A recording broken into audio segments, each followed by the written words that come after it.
Welcome to Cultivating Success, the podcast where we talk about real world business and chiropractic. I'm your host, Dr. Alison Bremner. On this episode, we have Dr. JT Anderson, a sports chiropractor in Centennial, Colorado. He's the former chiropractor of the Denver Broncos. On this episode, we discuss marketing yourself to professional athletes, his new book, No Bones About It, and stay tuned to the end, where we talk about an amazing opportunity to buy a turnkey office in Maryland.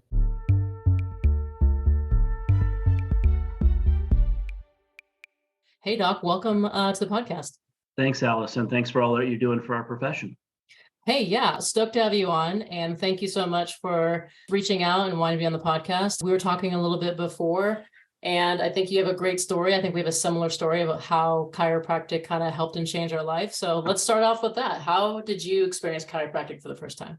Well, like you said, I think we all have stories as a chiropractor. It's not like you look in the yellow pages, if you remember what those are, but and you decide, I want to be a chiropractor. I mean, it's a personal story that we have. And so for me, kind of grew up in the medical model. All of my relatives on one side were nurses, doctors, and the other side were farmers, dairy farmers in Minnesota. So when I was 13 years old, playing a lot of sports, I remember playing football, and I launched a football as a quarterback, and my back went out on me. Friends had to take me home to my mom, and she tried to do the best she could, brought me to the family doctor, who basically gave me medication. And we tried other things like a water bed and some other physical therapy ideas, just didn't work. So I started doing a lot of weightlifting, bodybuilding, and that helped. But a chiropractor out of Southern California took me aside and said, hey, look, your form is off. There's something going on. Let's go ahead and take some pictures and figure out what that is. And sure enough, there was some genetic stuff going on, spondylolisthesis, facet that just wasn't lined up, and also spina bifida. But anyway, through a course of treatment, I was able to get some substantial relief. And I knew at a young age that chiropractic was in the mix. I always wanted to be an athletic trainer, maybe a physical therapist. And then moving on into college, I was wavering back and forth, did some shadowing with some great mentors, chiropractic mentors. And I knew at that moment I was going to go full force. And I ended up graduating from Northern Colorado, and I went to Parker University. That's awesome. Yeah, I think that a lot of people, don't know that chiropractic is an option as an athlete, right? You what you're surrounded by typically is the trainer, and anytime you get hurt, that's kind of where you go to. And it's always, I think, just sort of this different things happen in your life, and it kind of points you in the path, and then you end up as a chiropractor, and you're like, oh man, that was lucky. Yeah, right. So, and you've been in practice for a while, Doc. So let's talk about that, and what have you done along the way? So 28 years, and started off in my apartment, right out of school. Didn't have a dime, and met a gentleman named Tim Murphy, and we ended up going and buying a practice together, basically a facility together. But we were waiting to get this going. And so in the meantime, for 6 months, I was practicing out of my apartment. I ended up attracting one of the Denver Bronco players through a gym. And he referred Terrell Davis, who some of you might know as a running back for the Broncos. One thing led to another, and the trainer for the Broncos said, look, we want to interview you to see if you're a good fit for our team. I was able to pass the test, if you will, and I became the Denver Broncos chiropractor for many years. And that just kind of matriculated to becoming, we had an indoor football team called the Colorado Crush, and then we have an outdoor lacrosse team, the Denver Outlaws. So I've been involved in all three of those organizations. Well, I think that something I talk to students about is that you just have to keep at it, and you never know, you're like one connection away from someone that's super influential. And so what you can't do is sit in your office and be like, oh, I'll just wait for someone to come in and see me, and then maybe someone will get to know me. You kind of have to get out there, and you have to, talk to as many people as possible, because you never know I've had some amazing connections where maybe the day started as an ordinary day, and then you wind up with someone that completely changes your life. So right. That's awesome. Absolutely. What's some of your favorite things that you were able to do while working with those athletes? Honestly, it's the locker room talk. It's being inside of the facility. A lot of people don't realize that there's a lot of bantering going on back and forth, a lot of teasing. You have to have a thick skin, as a player.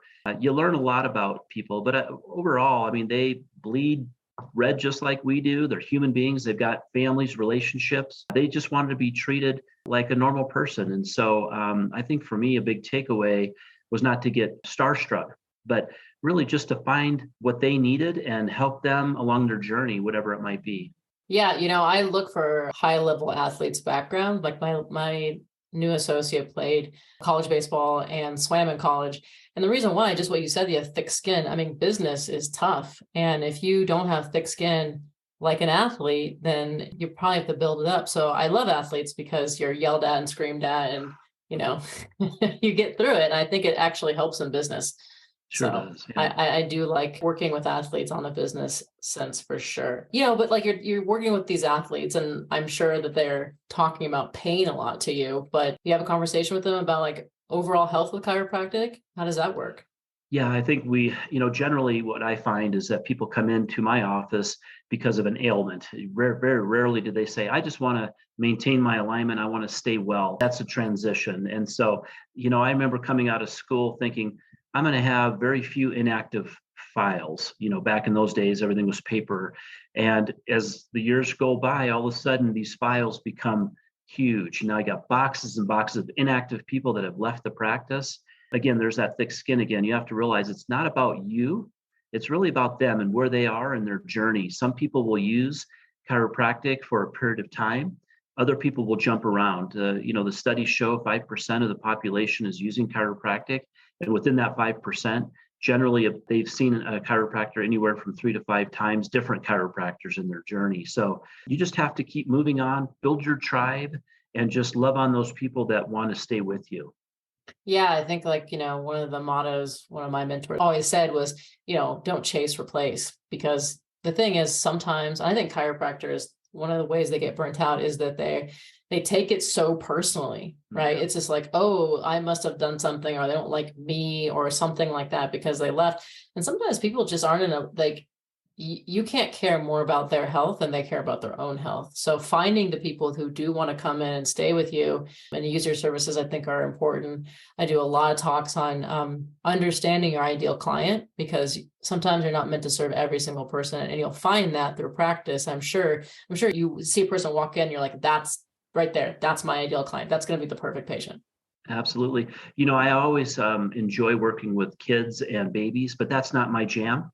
I wish I could tell you, even my kids, as much as I've adjusted them in their lives, I always found like Amy Derry is a phenomenal pediatric chiropractor. And so I just send them over to her and I focus on what I feel like I'm good at. And then I just minimize, the tension and the struggle that I might have internally going, I'm not really the best baby doctor, chiropractor out there. Yeah, I love that. I get a lot of grief because I'm a woman and I do not see kids. I don't want kids in my office. And people get really mad about that. But the reality is, yeah, I want to send them to someone who that would be perfect for them. It's not to say that I never see kids because I do sometimes, especially if it's moms that have been my patient and they want their kids to get checked, especially if they're having some sort of neurological issue. But I think that that's great to recognize that you aren't everything to everyone. And they're going to be happier. Like my office, you got to be really quiet. It's like, people have migraines, they're in zero gravity chairs and there's like no like it's super quiet. And I don't want someone worrying about their kid being loud, worrying about their baby crying, which that shouldn't be a problem in a pediatric practice where it's set up for that. And the mom and the baby, can be comfortable. Good point. Yeah. But it's kind of funny, but that's okay. I'm glad that you talked about that because I think that's awesome. Let's talk about your book. This is your second book, right? This is my second one. And the first one was called Outside the Fence, A Father's Journey from Coach to Fan. And for me, it was all about baseball. I coached my son at 5 years old. When he turned 14, I kind of got my pink slip. I was no longer needed. So I had to figure out how to go from the inside of the diamond, right, the baseball field, onto the outside. And that was a real hard transition for me. So this book talks a lot about the other dads, maybe, and there's some moms too, of course, that coach. And, just what that feels like when you have to kind of give up your coaching status. You're no longer having to put on the uniform anymore. It's a real weird deal. But that book is a lot of fun for me to write. And the second book, which is what we're talking about, is called No Bones About It, A Memoir of a Chiropractor. Like I said, we all have our stories. It dives deep into the science and the art and the philosophy behind chiropractic, talks about, those that have been jailed in the earlier years, but it also brings up for students out there, power partners, who you align with to build your practice. again, you don't want to be focusing in on somebody that's not going to really give you that reciprocation. So for me, I really enjoy working with a lot of personal trainers. I do a lot of work with naturopaths and so forth. That's kind of my tribe. And the power partners really allow you to grow your business. And then the book itself just kind of goes deep into different facts, fun trivia that really kind of stimulate and get you hungry for coming out into practice, or if you're in practice, to kind of let you know, hey, there's other people out there that are struggling just like you, and let's all bind together and form a commonality. Yeah, I think that building your professional network is super important. It's one of the first things I get my associates to do, and it can be awkward at first, right? You're like, hey, do you want to go to lunch because I want to talk to you about business? But the thing is, if the other person sees the value in creating relationships, they're going to be stoked to do it. And if they don't want to do it, then that just weeds them out. They're just not going to be someone that you want to work with. And sometimes you think, oh, I want to work with this person, and you don't find that person. And then some other person where you wouldn't think that you would get a referral from them, but for some reason they see your ideal client or people you like working with. Do you have any surprises like that? Someone who you're like, I don't even know what this person does, but like we've worked great together. Yeah, I think it's just personality. I mean, as well as I do, you meet somebody for the first time, like this is the first time that I've met you, and I instantly enjoy you as a person and I want to get to know you better. But yeah, I think that's just who we are. And you're not going to please everyone. You're just going to move on, but that's okay. You have a friend for a day, friend for a season, and friend for a lifetime. Same thing in the business world. Well, why did you write the book? Like, what was, do you think, the intrinsic factor of you wanting did you always want to write books, or did it just kind of come to you? Yeah, I've always been a writer, even as a youngster. I made up great stories and so forth. And I have a third book and a fourth book I'm writing right now. The third one's called Motion is Lotion, Live an Oily Life. Talks a lot about alkalinity, about diet, different exercises that keep your joints loose. The fourth book is more of a fun one. It's called Younger Me, Older Me. And it really emphasizes what you do today affects you tomorrow. For instance, Friday night, tomorrow night, some people maybe go out and drinking, grab a pizza, but the older self is going to pay the price on Saturday morning, for instance. So that book has also been a lot of fun to write. That is fun. I think we discussed that. I just turned 40. I have like a drink now. And that's plenty. And I find it's a lot more recovery these days than pushing myself to the limit. Yeah.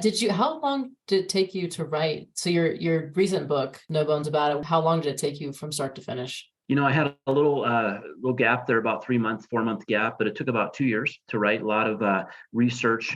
I do a lot of interviews with the pro athletes that I've worked with before. So it's about 210 pages, but it's just fully packed with all sorts of fun information, not only about myself, but chiropractic. And I think, again, for the students out there, if they're interested in the sports world, it's really just about getting connected with the athletic trainer, for instance. I talk about that in the book. It's not about going to the actual athlete, but it's about going to the gatekeeper, which is the athletic trainer. And I'll tell you a quick story. I was interviewed by the Colorado Avalanche after they won their first Stanley Cup back in 95, 96. And I remember speaking to Pat Carnes. We had a great conversation. I felt like I was on target to become their team chiropractor. I'd written a story about how to work out and how to train properly. And they had an enforcer they brought in that year. He came into the training room, and I just immediately just stopped what I was doing. I grabbed it out of my little duffel bag. I handed it to him, and he looked at it for a second, handed it to Pat Carnes. He walked out. Pat looked at it and said, "Hey, if you ever have an opportunity to interview with another pro team like we're just doing right now, don't ever do that, what you just did there." And then basically the meeting was over. He walked me out of McNichols Arena. And then at that point, I had to drive home just with my tail between my legs. But, opened up the doors for other things. But you just have to learn where your place is. Yeah, I think that two things given equally, they're going to work with someone they know and trust. And so networking is a skill. And when you go to a networking event, this is for you students, when you start doing that, what you don't want to do is take your card and shove it in their face and say, you should come and see me, because you might as well just take your card and put it in the garbage can, because that's basically what you're doing. And it's a little bit of an art to understand when to kind of interject and when to kind of hold back and establish relationship. But sometimes you'll make a mistake in that. Now you remember that now for the rest of your life, right? And I'm sure that it benefited you somewhere down the road where then you did the right thing and got this great connection.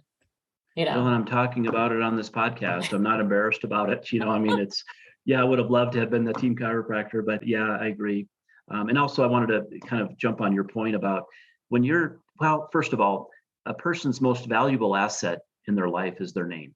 And so you get to know somebody's name and you continue to nurture that relationship and ask them about what is going on in their lives. Make it more about them. Don't be a topper.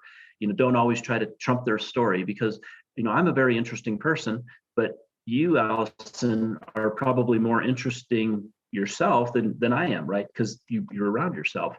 And so I just would encourage you, as you're building these relationships, to always make it about the person that you're directly in front of and let them lead the conversation. Then you can interject and they'll be like, you've listened to them. 100% agree. I got up to grab the book, How to Win Friends and Influence People. And definitely some of the things that he talks about. This book is an old book, but what you just said is that become interested instead of interesting, especially when it comes to patient care. I think the biggest compliment that our office gets is, you just listen to me, because they're used to not being listened to. They're used to being told what to do. And if you could master that art of being interested in another person, I think that it just goes really far. And I think that students struggle with this because they want to show how smart they are. They just get out of school, they have all these doctor words. I couldn't, if I had to pass boards again, I know I could not do that. I have purged all of the information out of my brain. I mean, I'm not sure how much you talk to students these days, but sometimes when I'm talking to them, they want to show me how smart they are, and which is great, but that doesn't really get you a whole lot of patience or getting you far into networking. Yeah, I think the longer I've been in practice, the more humble. Every day I just wake up and I say, who's going to come in? Who can I serve? And I train my staff and I educate them that let's make their day about them. They have sometimes 5-10 minutes with us. Let's make that about them, and then we'll see them again in a month or so. They really look at you and they say, this is a resource that I can use, and I'm going to send my friends and family because this person is all about me and not about themselves. And it's easy to get full of yourself, sometimes. Yeah, absolutely. Because if you make them feel heard and welcome in their experience, because you can think of that, right? You've been to a place maybe that had a restaurant that had amazing food, but the service was so bad that you're just like, I'm never coming back here. Yeah. And I think that's what happens with chiropractors. They don't realize that's happening. They're like, oh, I'm a great adjuster. And they think that's all that there is to it. But not to say that you don't want to be a great adjuster, but if you just focus on that and not the experience and that person, then you're going to have a tough time getting those referrals and a long-term relationship. Right. I went to Parker down in Dallas, Texas. At that point, it was Parker College of Chiropractic, and now it's Parker University. But the seminars that I really enjoy have always been through Parker. They really just talk about personal relationships. And yes, you get a lot of great information technique-wise and business and so forth. But it really boils down to, making sure that you keep your skills sharp and attend the Mile High event that they have every year, every other year. Get involved, meet other chiropractors and sharpen each other up. That's so important. We live on an island oftentimes, at least I do. And so I'm reaching out. And again, thank you for having me on the podcast. I would have never met you before, but I'll be sharpened just by our interaction. Yeah, I enjoy talking to other chiropractors, and it's been an interesting journey with this podcast and interviewing. Even some of my very good friends, we were very good friends in school. 10 years later, I'm interviewing them, and I learned something about them that I did not know, because it's kind of oh, we're on this open dialogue, and everyone on here wants to really help students and other chiropractors, so they share stories like the one you shared and things mistakes that you've made or triumphs that you've had. And I think that the more that you do that, the better that you're going to get. Because it's just every time I interview someone, it's one more thing. I'm I didn't think about it like that, or I didn't have that experience before, but now I have had it because I meet all kinds of people. So I really enjoyed it, and I appreciate the guests coming on, just kind of being open and vulnerable. And so that's been awesome to see. So, nice. Well, going forward, something you're thinking the next 5 to 10 years, we were talking about how you have a big passion for the military and people who serve our country and getting them high quality care. Yeah, I think, when I treat our vets and so forth, and those that are involved in the military, I ask them, do you get regular chiropractic care? And the majority of them say no, they don't offer it. And they're the ones that are really pounding the pavement. They're carrying, packs and so forth. They're under a tremendous amount of stress. So it's, again, the no bones about it, my book chiropractic doesn't have to be about manipulation, right? You could just be coming alongside somebody, educating them about diet, nutrition, how to, decrease stress, the vagus nerve and how to calm it down.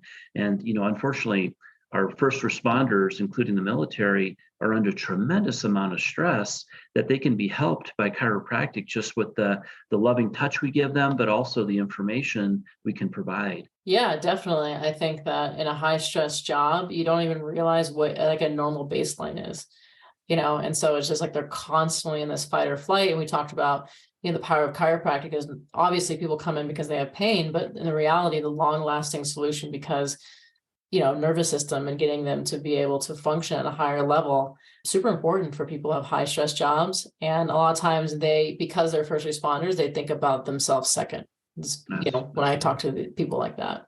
Mm-hmm. Yeah. Do anything special to like work with that population? So we have very specific things that we use in our office. We use the brain tap, the magnosphere.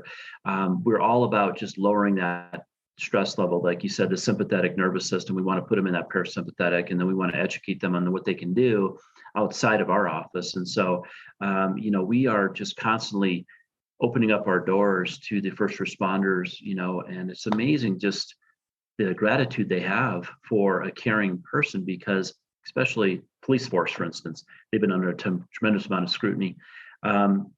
Again, they're there to help us. Not everybody's perfect, obviously. There's been a lot of mistakes, but for my, purpose and what I'm doing, I want to make sure my door is open, not just to the professional athlete, but it's to anybody that needs help, except for babies. I'll refer them on. That's awesome. Yeah. Well, is there anything else that you want to talk about your book? We're going to put the link below in the description here. So if students want to order the book, where's the best place to get your book? I just came up with a real creative, website. It's the 3 W's and then JT Anderson, SON.biz, BIZ. It's really a handbook. And so when you're a little bit burned out or you have questions about how to market yourself, it's jam-packed full of good information that you just wouldn't read it once. It'll be something you'll have for your entire career. And that's really what I wanted to do it for, is to make sure that people can use that as a resource. And hopefully we can get it into some of the chiropractic schools and in their bookstores. Yeah, that would be awesome. The biggest thing that the students struggle with is business and communication, I would say, is the two things. So any resource to help them out, I think would be great. And like I said, we'll post that link below so you can just click on it, make it a little easier for you. And then, of course, the two questions I like to always end this podcast with, which is, can you tell me your very best business decision you've ever made and your absolute worst that you've ever made in your career? I think my very, very best business decision was to align myself with another chiropractor as we started our practice together. And we would constantly be working together. We would go market together. When I was down, he was up. When he was down, I was up. So that was one of the better decisions I've ever made. The poorest decision I probably have made is not having an associate, somebody that can take some of the stress off of me day in and day out. 28 years of practice, it beats your body up. And, I just am not at that level like you are, where I have brought in an associate. Eventually, I'll probably become an associate when I move to Florida. And speaking of that, I do have to put a kudo. My good friend, Dr. Dan Alexander, has a practice in Solomons, Maryland, beautiful area, that he is wanting to bring an associate in as soon as possible so that they can start up their own practice. It's basically a turnkey. He'll pay you $100,000 plus bonuses. And it's, they'll see 250 to 300 wellness patients a week. Sorry, it's a very busy practice. So if you have an interest, you can certainly reach out and I can put you in touch with Dr. Alexander. Yeah, we would definitely send me that information, Doc, and we'll put that below too, because I bought a practice when I was 29 and it catapulted my career exponentially, because we talked about this before the recording, but like when you're trying to build something from nothing, that is very, very hard. What's really great about buying a practice is that you have these people, and not only it's like, oh, automatically patients, but then you can start doubling them. Because I can imagine what happens. Like when I bought the practice, The lady who was selling it she just wanted out. So she wasn't really growing the practice. She was just like, I'm maintaining it so she could sell it. So when you step into someone who's selling a practice, you get to take all these patients and then you can start like trying to grow it from where it is. And usually you can do that much, much faster. So I'm a big advocate of buying a practice. So that's my little 2 cents about that. Wonderful. Yeah. Anything else you want to talk about, Doc? Especially if it's something that you think the students should know? What I would tell you is chiropractic is the greatest profession. I wouldn't change anything. We're always going to be looked at in a light of maybe being different, and that's okay. More and more medical doctors, attorneys that I work with personally believe in chiropractic. All professional teams now have a team chiropractor. When I first started, maybe there was 5 of us, and we're the NFL Chiropractic Association, and now everyone. So there's so many ways to utilize chiropractic, whether it's physical, mental, emotional, nutritional, and go for it. Make your dreams happen. Yes, I think that people resonate with chiropractic. They just don't know it's chiropractic. Yeah. They're like, I love this. I didn't know this existed. And I agree. It's the best profession. In my opinion, it can be the best profession and it can be a very challenging one. And when things are working the way, because you are in alignment with, who you should be saying and get the good mentors, then it becomes the best profession possible. Mm-hmm. So that's really important to make sure that you're getting the right connections and reading books, people who have been in practice for a long time. So I appreciate you providing that resource for the students because quite frankly, that's what they need. They need mentorship and they need guidance so they don't get lost. Thank you. Doc, it was great having you on tonight. Thanks, guys, for listening. This podcast, as you know, we release the first and third Monday, and we're just here for you, trying to give you an edge and education how to get into practice and be successful. That's all we got. I'll see you guys later. Thank you.